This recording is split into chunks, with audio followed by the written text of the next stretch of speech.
J'ai abordé dans une précédente vidéo certains problèmes que je souhaite reprendre et approfondir à présent.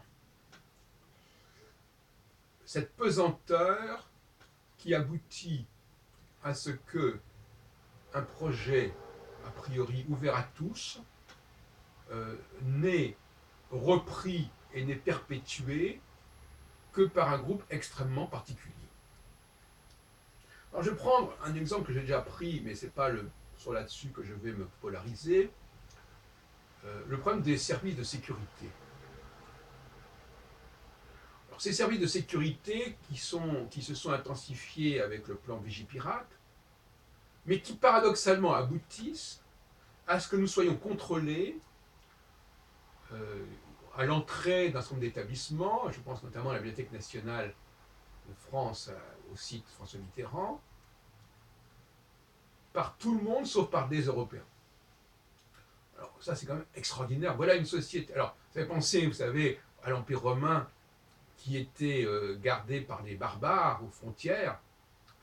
On a donc des vigies qui sont censés nous protéger contre des populations barbares, si on peut dire, mais qui sont eux-mêmes des barbares, quelque part. Barbares en prenant le mot dans un sens d'étrangers, de gens qui viennent d'un autre monde. À la Bibliothèque nationale, quand on arrive à l'entrée, on est quasiment à la douane de Yaoundé ou de Dakar. C'est-à-dire, c'est assez hallucinant. Et ça a pris des proportions folles.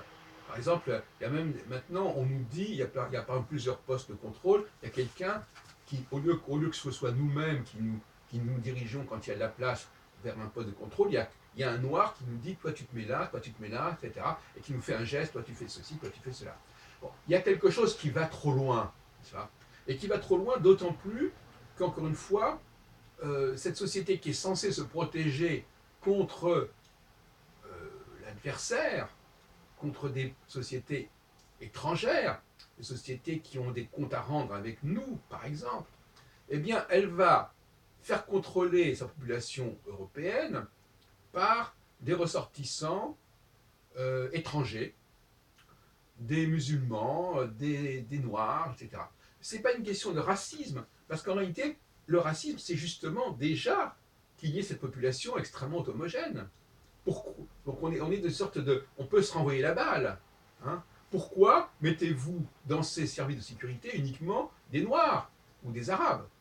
Bon, ça c'est du racisme, c'est bien sûr que c'est du racisme. Que moi je le signale et que je le souligne, est-ce que c'est du racisme? Alors on peut se renvoyer la balle, comme on dit effectivement.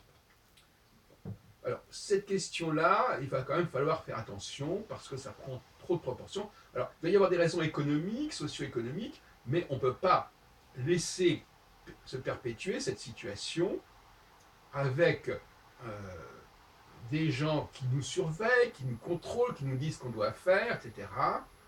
Et qui sont des personnes qui, par ailleurs, dans notre société, n'ont pas cette position. Ce sont des gens qui ne nous perçoivent pas dans notre individualité, qui ne nous respectent pas. Nous sommes des pions, quelque part. Et la seule chose qui capte, c'est si nous avons un objet suspect, etc. Enfin, je veux dire, il y a eu des abus, de toute façon, on sait très bien qu'il y a des abus dans ce genre de situation, et il va falloir quand même aller voir de très près, et je conseille vivement à la direction de la BNF de faire attention à ce qui se passe, parce que là, ça va trop loin. Bon. Alors, on pourrait dire ça de beaucoup de choses, on pourrait dire ça du Forum des images, dont le public, depuis 10 ans, est très particulier, est constitué de personnes très marginalisées souvent, et qui font fuir les autres, parce que c'est toujours le même problème. Quand vous avez un groupe beaucoup trop particulier, il attire les gens de la même catégorie, qui finalement s'invitent mutuellement, augmentent par la voie comme ça de copinage, etc. Et puis les autres personnes, elles ne viennent pas, elles ne viennent plus. Donc il faut faire attention quand on lance quelque chose, qu'il n'y ait pas de tel dérapage. Alors je sais bien que c'est préférable d'avoir un groupe qui fonctionne que pas du tout, mais il faut faire attention. J'ai déjà signalé à propos du MJLF aussi, les groupes juifs, etc. On arrive à des groupes qui sont, disant, sont ouverts à tout le monde, et puis finalement, par exemple, le repas sabbatique à la fin d'office, il n'y a plus que des dames de 80 ans. Comment voulez-vous que des gens d'un autre type, d'un autre profil puissent venir? Donc là, il y a un cercle vicieux qu'il faut absolument éviter et qui s'observe partout. Bon. Alors je terminerai sur la question d'Israël. Le grand problème, alors Israël, ça n'a pas commencé en 48, hein, ça a commencé avec la constitution des foyers juifs.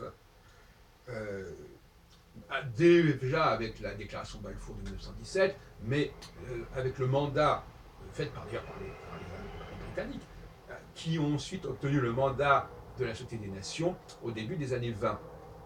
Mandat sur la Palestine qui est beaucoup plus large qu'aujourd'hui, et puisqu'elle va des deux côtés du Jourdain, je dirais presque que c'est un mandat sur la Jordanie, puisque l'axe principal de cette Palestine, c'était le Jourdain au départ, et puis après, c'est devenu, la Transjordanie a été déjà donnée aux Arabes, et puis après, donc c'est devenu la Cisjordanie, mais la Cisjordanie, ça devait normalement concerner, c'était le terme qui intégrait la totalité de ce qui était entre le Jourdain et la mer, et puis on sait qu'aujourd'hui, le mot Jordanie, la Cisjordanie a encore un autre sens qui ne correspond même plus à la réalité géographique, puisque et ça s'arrête bien au-delà, bien avant d'arriver à la mer. D'ailleurs, ce qui est d'ailleurs le drame de la Cisjordanie. Mais quand on a créé ce foyer juif, c'était un foyer prévisionnel. Prévisionnel. Il ne s'agissait pas simplement d'accueillir ou de structurer les juifs qui étaient sur place. Ce n'était pas du tout l'esprit de cette affaire. Il s'agissait de créer un espace qui accueillerait à l'avenir des millions de juifs. Le problème, et vous voyez où je veux en venir, c'est que cet espace, il a commencé par être peuplé, et au fond, il est devenu prisonnier, non pas du projet à long terme, mais de la réalité à court terme. Et c'est tout le problème. Il ne faut pas que la réalité à court terme hypothèque le projet à long terme. Alors qu'est-ce qui s'est passé?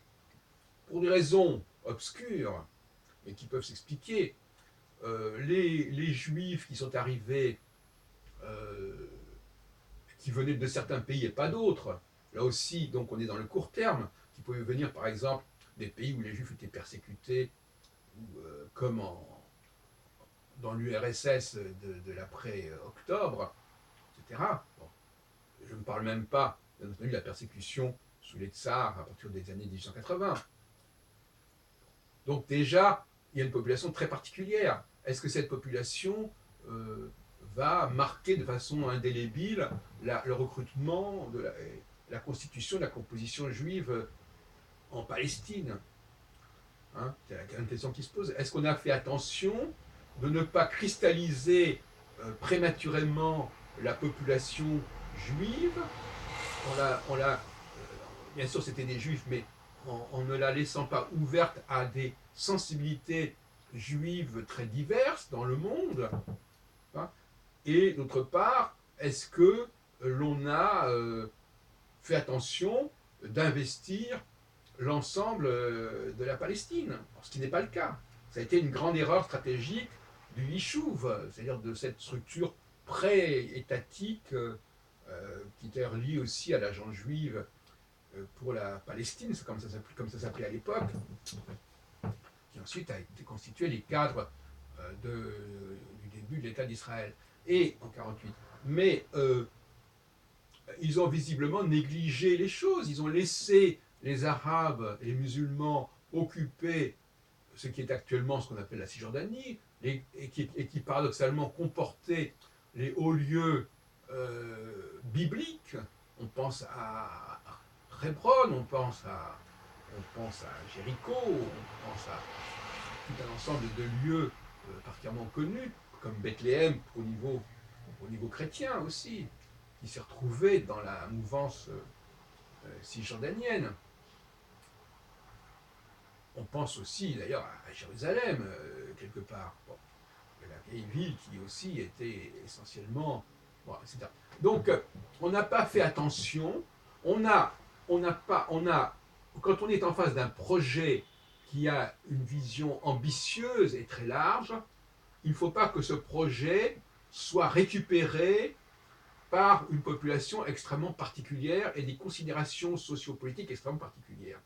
Et Israël, c'est un péché originel d'Israël, d'Israël, c'est-à-dire du proto-Israël, de ne pas avoir mené une politique cohérente dans cette région. Bon, on pourrait aussi parler du comportement des Britanniques qui, après s'être engagés à créer un foyer juif, ils ont été sous la contrainte des Arabes.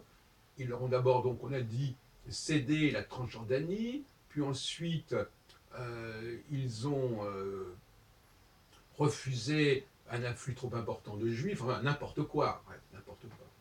Bon. Et là, au bout du compte, on arrive à un État qui est assez typé malgré tout, mais qui, on le voit très bien, a une structure qui ne convient pas à tous les juifs. Les juifs occidentaux émigrent très peu en Israël. Et pourquoi? Parce qu'Israël s'est structuré autour d'une population qui n'est pas une population occidentale, qui est une population qui vient des pays d'Europe de l'Est, de Russie, qui vient des pays du monde arabe, y compris du Maghreb. Et à partir de 1960, la seule population qui est arrivée massivement, c'est encore une fois les Juifs qui viennent de Russie et de l'ex-Union soviétique, notamment de l'Ukraine. Bon. Donc tout ça est très cafouilleux, n'est-ce pas, très cafouilleux, et il n'y a pas de maîtrise, il y a pas de projet cohérent, projet cohérent pour que cet État soit ouvert à l'ensemble du peuple juif. Sinon de façon totalement marginale. Et ça vient du fait qu'on n'a pas dosé les composantes. Je vais prendre un autre exemple pour me faire mieux comprendre. Imaginons que dans un groupe X, qui a un projet global, au départ, il y ait essentiellement des femmes. Est-ce qu'il ne faut pas immédiatement se dire il faut rééquilibrer? Il faut rééquilibrer pas seulement au niveau du nombre, parce que ça c'est un peu prendre le problème par mettre la charrue devant les bœufs, mais au niveau des valeurs. Encore faut-il les connaître. C'est-à-dire qu'il faut que ce groupe ne s'enferme pas dans des valeurs qu'il croit, lui, universelles, mais qui en réalité sont les valeurs du groupe en question. Et donc qu'il laisse la place, même si, dans l'immédiat, la présence d'autres groupes, d'autres sensibilités est très minoritaire, s'il a un projet global, cohérent et sérieux, il faut qu'il laisse l'ouverture vers d'autres éléments qui, sur le moment, sont minoritaires, mais qui pourraient ne plus l'être par la suite. Et pour cela, il faut maîtriser le dosage du masculin et du féminin, il faut maîtriser sociologiquement et ethnologiquement ce qui est de l'ordre de la philosophie féminine ou de la philosophie masculine, parce qu'autrement, on va être piégé par les composantes initiales, par le premier groupe qui va se présenter, et ce premier groupe qui va se présenter, il va monopoliser en quelque sorte la ligne centrale du groupe en question, alors que le projet n'était absolument pas de se polariser sur cette ligne centrale. Donc, les minorités doivent être respectées, parce que ces minorités, elles ne sont pas forcément vouées à l'être indéfiniment. Ces minorités, au contraire, elles ont besoin d'être respectées parce qu'elles sont capables d'attirer d'autres personnes de ces minorités qui ne seraient plus d'ailleurs des minorités. Alors là aussi, on peut se poser la question, est-ce que certaines personnes ne pensent pas que ces minorités doivent rester des minorités, de façon à ce que la majorité, qui se trouve très bien comme elle est dans l'immédiat, ne soit pas déstabilisée. Voyez-vous, donc il y a toutes sortes de calculs politiques assez douteux qui peuvent aboutir à ce qu'il y ait des déséquilibres profonds au sein d'un groupe, et que dans bien des cas, et je ne cesse de le répéter, un groupe qui a une vocation universelle, une prétention universelle, se trouve en réalité constitué à court terme et donc finalement par la suite, le long terme étant finalement dans la ligne du court terme et non pas beaucoup plus large que le court terme, il se trouve monopolisé par des populations extrêmement typées, qui sont toutes contentes de se retrouver entre elles, mais qui par définition excluent de facto l'arrivée de populations différentes, pourtant concernées au départ également par le même projet.